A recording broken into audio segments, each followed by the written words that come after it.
这个天气伤过寒，心血管疾病是真的发作压起来。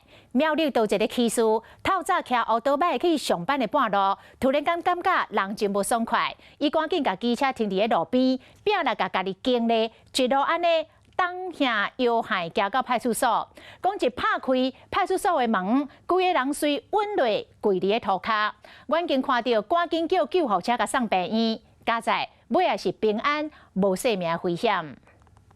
前20外岁查甫人豆豆行去派出所，伊若讲电话，若抚慰像身体看起来真无爽快。电话一讲煞，伊规个人摇摇海海，毋过是真勉强行起楼梯。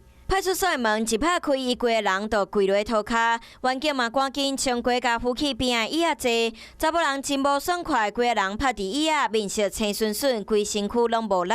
员警嘛赶紧叫救护车，所来无偌久，救护车到场，救护人员嘛赶紧甲查甫人送去哩救护车。骑乘机车突感身体不适，脸色苍白，然后约当日的上午7点半。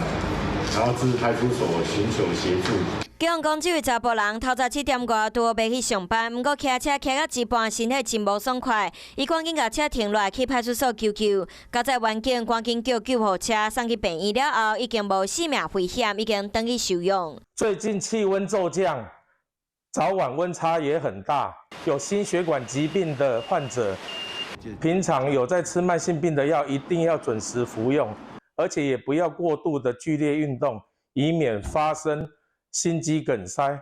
查甫人有慢性病，敢若是因为早暗温度差较济，身体无爽快。最近阁有冷气团落南，医生提醒透早气温较低，是大人或者是有慢性病的人出外，也是要特别注意保暖，穿较少咧。Hello， 大家好，我是乃瑜，要教给大家2个任务。第一个，华视新闻的脸书专页，你按赞了吗？还有华视新闻的 YouTube 频道，赶紧订阅起来，还要记得按赞，开启小铃铛哦。